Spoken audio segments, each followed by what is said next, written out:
Cela faisait 4 mois que Jordan était parti, 4 mois depuis qu'elle s'était assise en face de moi, à notre table de cuisine, les yeux secs et la voix calme, et qu'elle m'avait dit qu'elle ne pouvait pas imaginer un avenir avec juste une ambulancière. Je me souviens comment elle avait essayé d'adoucir ses mots, en disant que ce n'était pas une question de statut, mais d'alignement.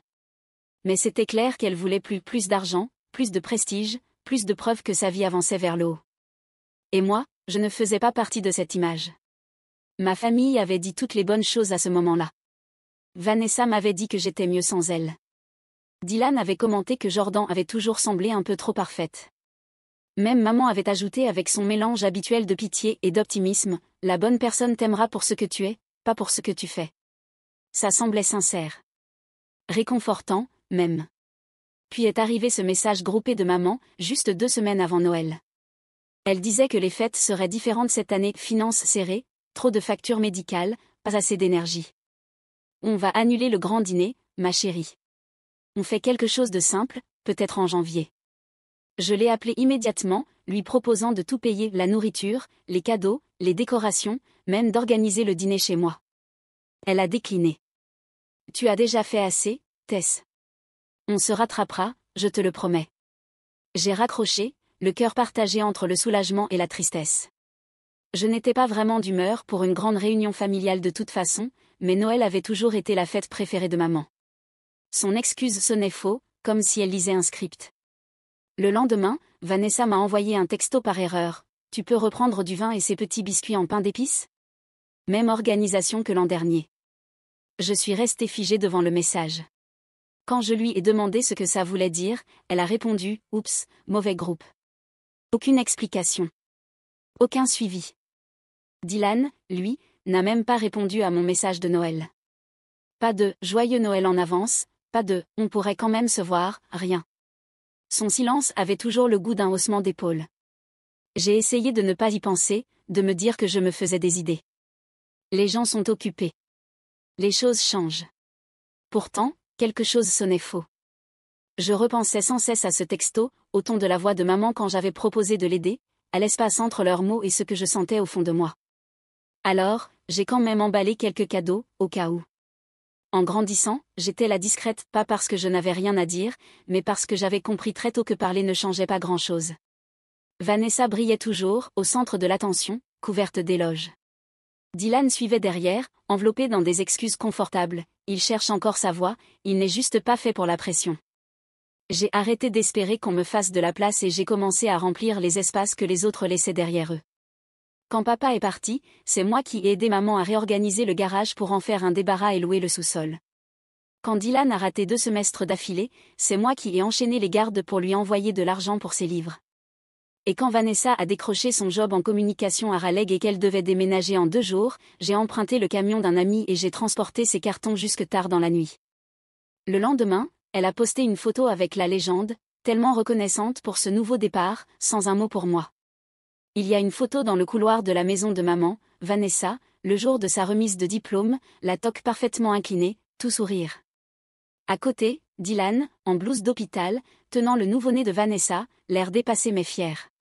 Il n'y a pas de photo de moi en uniforme, pas de cadre du jour où j'ai obtenu ma certification d'ambulancière, pourtant j'étais la plus jeune de ma promotion, et j'avais sauvé un enfant de la noyade pendant mon dernier stage. Quand je leur avais raconté cet appel, ce moment où j'avais réussi à faire repartir un cœur, maman avait cligné des yeux et demandé si j'avais pensé à acheter des croquettes pour le chien en rentrant. Je ne fais pas ce métier pour les félicitations, mais il y a une différence entre faire les choses discrètement et être effacée pour cela. J'étais toujours celle qui se souvenait des anniversaires, qui payait les factures à temps, qui écrivait les cartes de remerciement au nom de toute la famille. Je croyais que ça me rendait solide, fiable, utile. Mais dernièrement, je me demandais si ça ne me rendait pas juste, pratique. Facile à ignorer. Celle qui serait toujours là, quoi qu'il arrive. J'ai emballé les cadeaux avec soin, rien de coûteux, juste des attentions réfléchies, personnalisées, emballées comme s'ils allaient sous un sapin qui, en réalité, n'a jamais été monté. Je me disais que je n'y allais pas pour une grande raison, juste pour déposer les cadeaux, peut-être apporter le dîner, vérifier que tout le monde allait bien. Peut-être qu'ils avaient vraiment décidé de ne rien faire cette année. Peut-être que maman était simplement dépassée par les factures et la culpabilité, et qu'elle n'osait pas l'admettre. Peut-être que ça n'avait rien à voir avec moi. Et pourtant, j'avais choisi les cadeaux avec attention. Un nouveau coffret d'aquarelle pour la fille de Vanessa, exactement celui qu'elle avait entouré dans un catalogue en octobre, un sweat à capuche doublé en polaire pour Dylan, parce qu'il emprunte toujours le mien quand il vient et fait semblant d'oublier de me le rendre. Et pour maman, j'avais trouvé une reproduction encadrée d'une vieille fiche recette avec l'écriture de grand-mère, celle qu'elle utilisait chaque Noël pour son pain à la cannelle. Je pensais que ça apporterait du réconfort.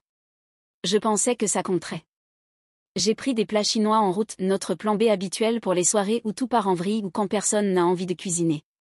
Ça semblait symbolique, d'une certaine façon, comme apporter un plan de secours à un Noël que personne n'avait prévu. La rue était calme au début, bordée de boîtes aux lettres givrées et de rennes lumineux clignotants. Puis, en tournant au coin, je les ai vus. La BMW blanche de Vanessa était garée dans l'allée, penchée comme toujours quand elle est pressée. La Jeep de Dylan était montée à moitié sur le trottoir. Le minivan de ma tante. La Civic de mon cousin. Même l'Audi grise que maman dit toujours appartenir à des amis de l'église. Ils étaient tous là. J'ai ralenti. La maison brillait, la lumière débordant des fenêtres, vacillant à travers les rideaux. À l'intérieur, des ombres bougeaient, des silhouettes passaient des plats, quelqu'un riait. Une couronne décorait la porte d'entrée. Les marches étaient déneigées. Je l'ai senti dans ma poitrine avant même que mon cerveau réalise, ce n'était pas une coïncidence. Ce n'était pas un malentendu. C'était une fête, sans moi. J'ai coupé le moteur, assise dans le noir, les boîtes de nourriture refroidissant sur le siège à côté de moi, et j'ai essayé de respirer malgré la boule dans ma gorge. Puis je l'ai vu à travers la fenêtre du salon, Jordan, debout à côté de Vanessa, riant, un verre de champagne à la main. Je ne me souviens même pas être sortie de la voiture. Une minute, j'agrippais le volant comme si ça pouvait me maintenir debout, et la suivante, je montais les marches, le sac de nourriture chinois pendant à mon poignet, comme une livreuse pathétique le soir de Noël. À travers la fenêtre, tout était lumineux.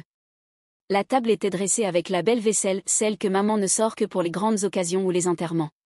Le centre de table était illuminé de bougies vacillantes, les serviettes pliées en petits sapins, comme elle l'avait appris sur Pinterest. Le sapin dans le coin scintillait, les décorations parfaitement espacées, pas un seul trou, ce genre de détail qu'elle disait ne compter que quand tout le monde est réuni.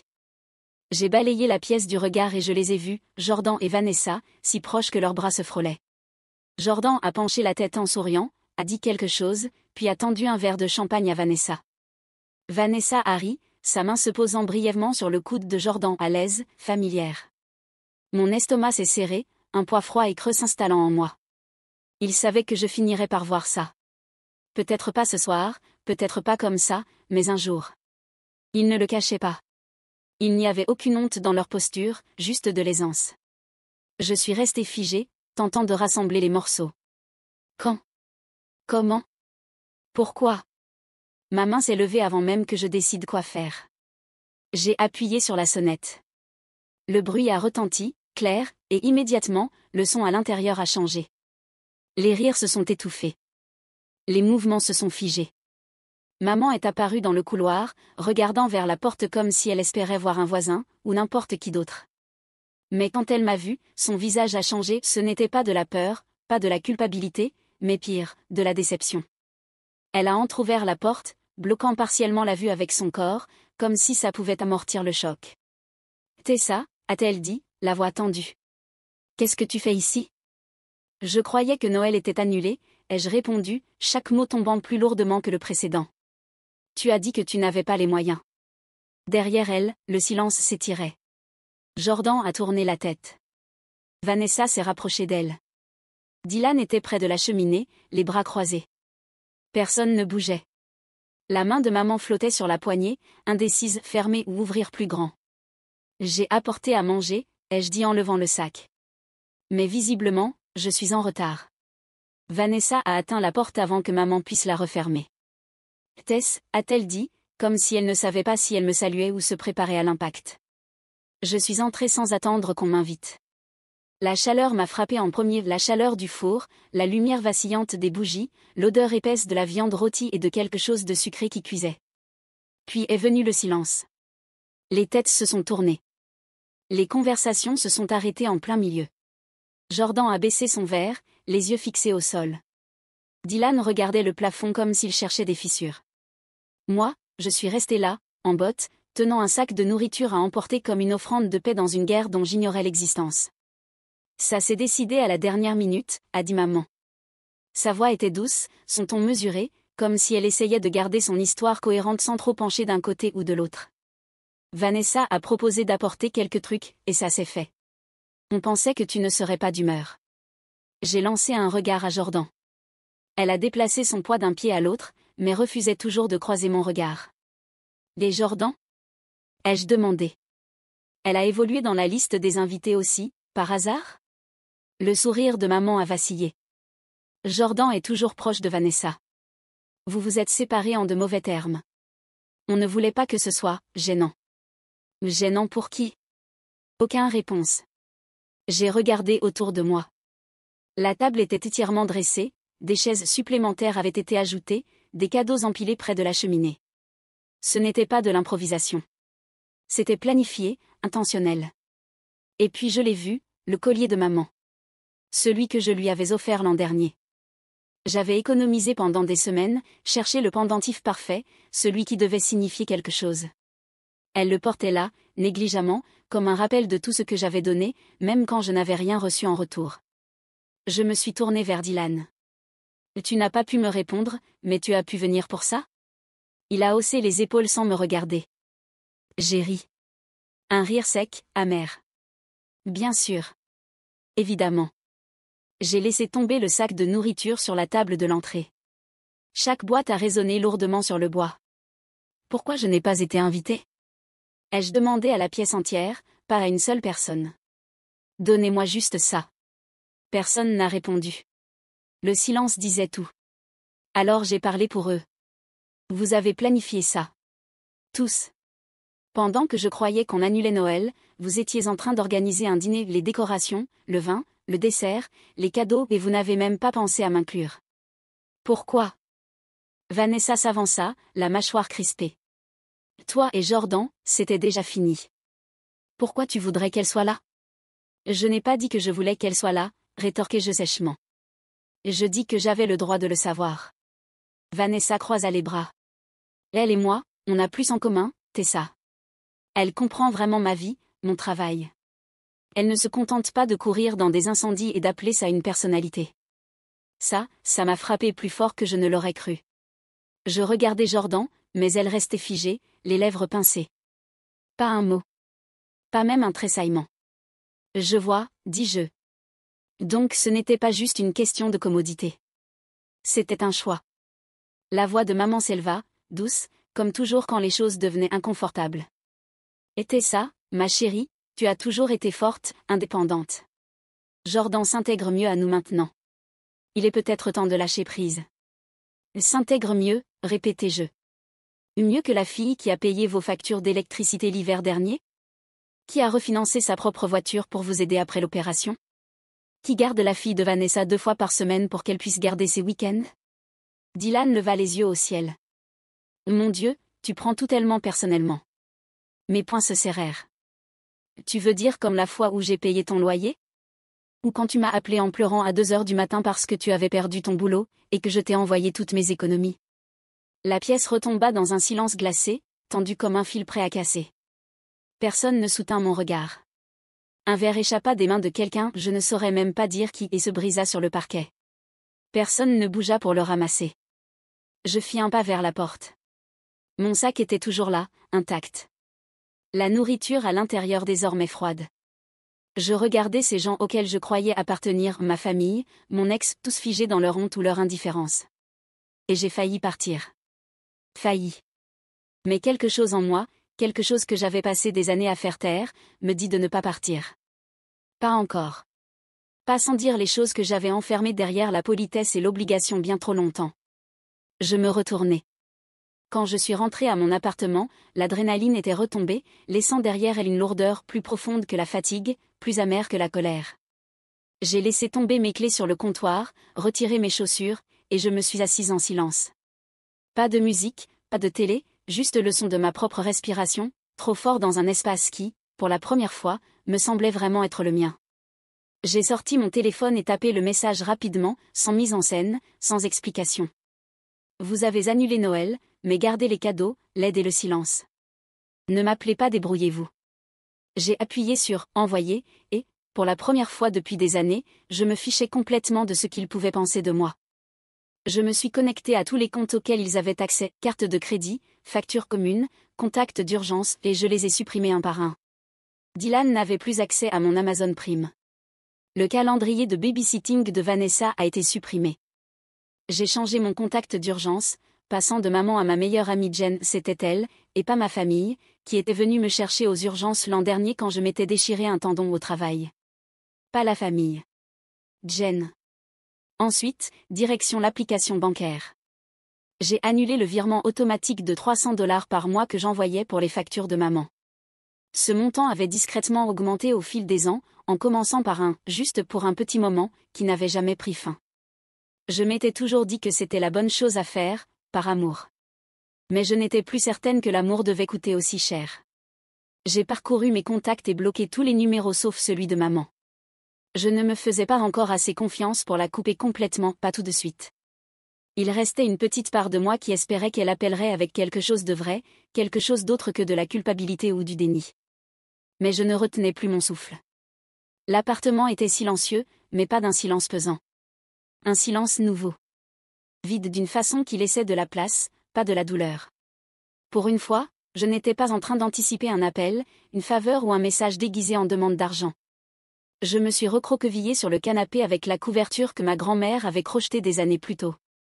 Elle était la seule à m'avoir toujours regardée en me voyant entière, pas comme un rôle, pas comme une ressource. J'ai éteint la lampe et laissé l'obscurité s'installer. Les messages sont arrivés lentement, d'abord.